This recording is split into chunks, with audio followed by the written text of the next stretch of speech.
ಇವತ್ತು ಬಿಜೆಪಿ ನಡೆಸ್ತಾ ಇರುವಂತಹ ಪ್ರತಿಭಟನೆ ಅದರ ದೃಶ್ಯವನ್ನ ನೋಡ್ತಾ ಇದೆ. ಮೈಸೂರು, ಬೆಂಗಳೂರು ಮತ್ತು ಹುಬ್ಬಳ್ಳಿಯಲ್ಲಿ ನಡೀತಾ ಇರುವಂತಹ ಪ್ರತಿಭಟನೆ ಸರ್ಕಾರದ ವಿರುದ್ಧ ಧಿಕ್ಕಾರವನ್ನ ಕೂಗಲಾಗ್ತಾ ಇದೆ. ವಿಜೇಂದ್ರ ನೇತೃತ್ವದಲ್ಲಿ ಫ್ರೀಡಂ ಪಾರ್ಕ್ ನಲ್ಲಿ ಪ್ರತಿಭಟನೆ, ಮತ್ತೊಂದು ಕಡೆ ಹುಬ್ಬಳ್ಳಿಯಲ್ಲೂ ಕೂಡ ಪ್ರತಿಭಟನೆ ಜೋರಾಗಿದೆ.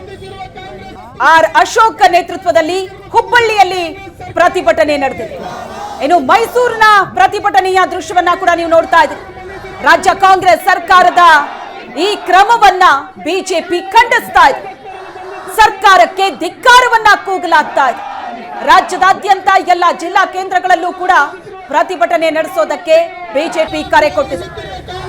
ಹಿಂದೂ ಕಾರ್ಯಕರ್ತನ ಬಂಧನಕ್ಕೆ ವ್ಯಕ್ತವಾಗ್ತಾ ಇರುವಂತಹ ಆಕ್ರೋಶ ಇದು.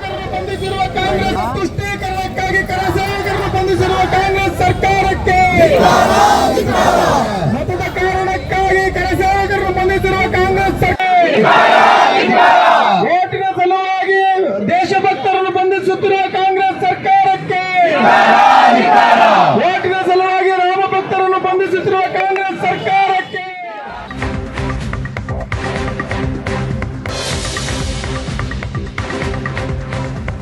ಬಂಧಿತ ಶ್ರೀಕಾಂತ್ ಪೂಜಾರಿ ಕರಸೇವಕ ಅಲ್ಲ, ಅಪರಾಧಿ.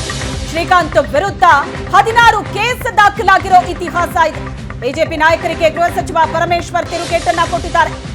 ಕಾನೂನು ವಿರುದ್ಧವಾಗಿರೋ ವ್ಯಕ್ತಿಗೆ ಬಿಜೆಪಿ ಸಹಕಾರ ನೀಡ್ತಾ ಇದೆ. ಬಿಜೆಪಿಗೆ ಏನಾಗಿದೆಯೋ ಗೊತ್ತಿಲ್ಲ, ನಾನು ಸ್ಪಷ್ಟನೆ ಕೊಟ್ಟಿದ್ದೀನಿ.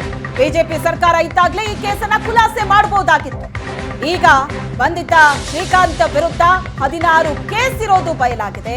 ಅಂತವನ ವಿರುದ್ಧ ಈಗ ಆ ವ್ಯಕ್ತಿಗೆ ಬಿಜೆಪಿ ಸಹಕಾರ ಕೊಡ್ತಾ ಇದೆ ಅಂತ ಗೃಹ ಸಚಿವರು ಹೇಳಿಕೆ ಕೊಟ್ಟಿದ್ದಾರೆ.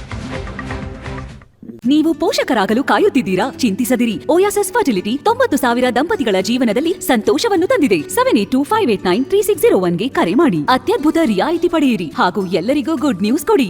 ಸರ್ಕಾರ ಇದು ಯಾರು ಇಂಡಿವಿಜುವಲ್ಸ್ ಅಲ್ಲ, ಇದು ಒಂದು ಸರ್ಕಾರ, ಅಧಿಕೃತವಾಗಿ ಜನರಿಂದ ಚುನಾಯಿತನಾಗಿರ್ತಕ್ಕಂಥ ಸರ್ಕಾರ. ಇದಕ್ಕೆ ತಾಕತ್ತಿದೆಯೋ ಇಲ್ವೋ ಅದು ಜನ ಕೊಟ್ಬಿಟ್ಟಿದ್ದಾರಲ್ಲ. ತಾಕತ್ತು ಕೊಟ್ಟಿದ್ದಾರೆ, ಅಧಿಕಾರನೂ ಕೊಟ್ಟಿದ್ದಾರೆ, ಕಾನೂನು ಕೊಟ್ಟಿದ್ದಾರೆ. ಆ ಕಾನೂನಿನ ಅಡಿಯಲ್ಲಿ ಸರ್ಕಾರ ಕೆಲಸ ಮಾಡುತ್ತೆ.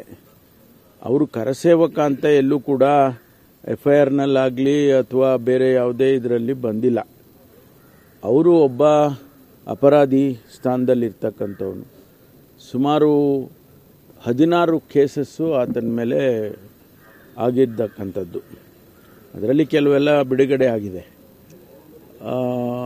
ಅಂಥವರಿಗೆ 16 ಕೇಸಸ್ಸು ಇರ್ತಕ್ಕಂಥವನಿಗೆ ಮತ್ತು ಕಾನೂನಿಗೆ ವಿರುದ್ಧವಾಗಿ ನಡ್ಕೊಳ್ತಾನೆ ಅನ್ನೋವನಿಗೆ ಭಾರತೀಯ ಜನತಾ ಪಾರ್ಟಿಯವರು ಇಷ್ಟೊಂದು ಸಹಕಾರ ಮಾಡ್ತಾರೆ ಅಂದರೆ ಅವ್ರಿಗೆ ಏನಾಗಿದೆಯೋ ನನಗೆ ಗೊತ್ತಿಲ್ಲ.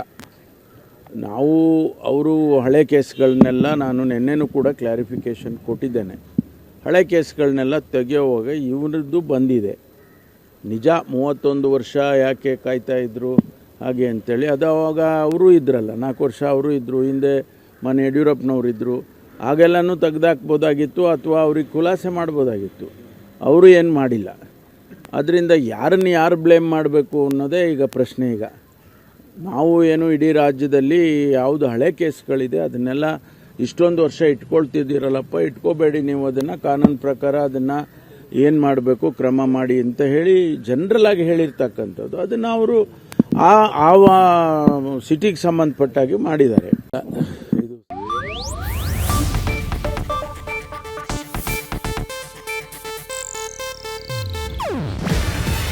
ಇದು ಏಷ್ಯಾನೆಟ್ ನ್ಯೂಸ್ ನೆಟ್ವರ್ಕ್ ಪ್ರಸ್ತುತಿ. ನೀವು ನೋಡ್ತಿದ್ದೀರಾ ಏಷ್ಯಾನೆಟ್ ಸುವರ್ಣ ನ್ಯೂಸ್.